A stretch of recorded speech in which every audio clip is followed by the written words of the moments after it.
नमस्कार, मी प्राची घाणेकर. अमेरिकी डॉलरच्या तुलनेमध्ये रुपयाची घसरण सुरूच आहे. दररोज रुपया नीचांकी पातळी गाठतोय.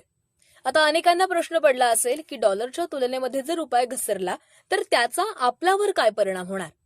तर अमेरिकन डॉलरच्या तुलनेमध्ये भारतीय रुपया घसरला तर भारतामध्ये आयात महाग होते आणि महागाई वाढते. याचा अर्थ परदेशी वस्तू किंवा सेवा खरेदी करण्यासाठी आपल्याला अधिक पैसे मोजावे लागतात.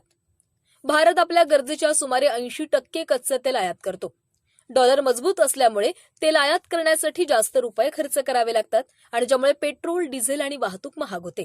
तसंच खाद्यतेल, इलेक्ट्रॉनिक्स आणि यंत्रसामग्री यासारख्या आयात वस्तूंच्या किमती देखील वाढून देशामध्ये महागाई वाढते. सोबतच परदेशात शिक्षण घेणाऱ्या भारतीय विद्यार्थ्यांनाही फटका बसतो. परदेशात शिक्षण घेणाऱ्या विद्यार्थ्यांचं परदेशी विद्यापीठांचं शुल्क आणि परदेशात राहण्याचा खर्च वाढतो. तसंच परदेशात सुट्टी घालवणं किंवा परदेशी पर्यटन अधिक खिशाला कात्री लावणारं ठरतं. रुपया घसरल्यामुळे भारतीय निर्यातदारांना परदेशातून डॉलरमध्ये मिळणारा मोबदला रुपयांमध्ये बदलताना जास्त नफा मिळतो. आयटी कंपन्या, औषध निर्माण कंपन्या आणि इतर निर्यात व्यवसायांना याचा फायदा होतो. ज्या भारतीय कंपन्या उत्पादनासाठी कच्चा माल किंवा सुटे भाग परदेशातून मागवतात त्यांचा उत्पादन खर्च वाढतो आणि याचा थेट फटका ऑटोमोबाईल, इलेक्ट्रॉनिक्स आणि मॅन्युफॅक्चरिंग उद्योगांना बसतो.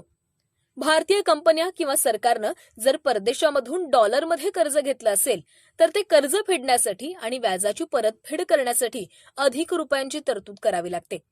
थोडक्यात सांगायचं झालं तर रुपयाचं अवमूल्यन झालं तर देशांतर्गत महागाई वाढणार असते आणि त्याचा थेट फटका सर्वसामान्य नागरिकांच्या बजेटवर पडतो.